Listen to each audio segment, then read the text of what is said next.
அனைவருக்கும் வணக்கம். இதுவரையிலும் நம்ம சேனலை சப்ஸ்கிரைப் பண்ணாதவங்க கீழே இருக்கிற சப்ஸ்கிரைப் பட்டனை கிளிக் பண்ணி பக்கத்தில் இருக்கிற பெல் சிம்பிளை கிளிக் பண்ணுங்க.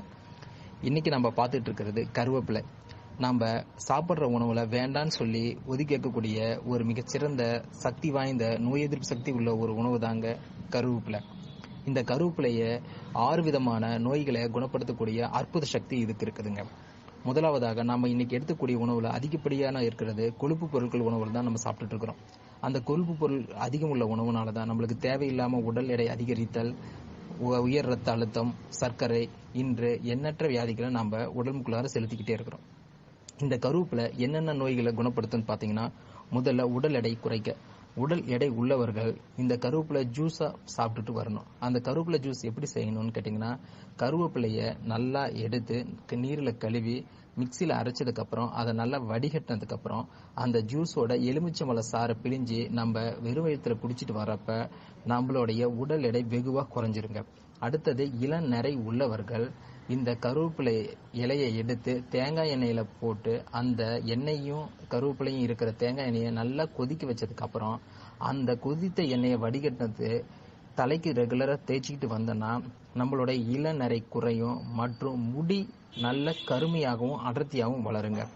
ஜீரண பிரச்சனை உள்ளவர்களுக்கு சுக்கு, மிளகு, கருவேப்பிலை இதை 3 சம அளவை எடுத்து அந்த அரைச்சி அதனுடைய பொடியை நம்ம உணவுல சேர்த்துட்டு வந்தோம்னா, அதாவது ஜீரண உறுப்புகள் நல்ல ஆரோக்கியமாகவும் வலிமையானதாகவும் இருக்குங்க.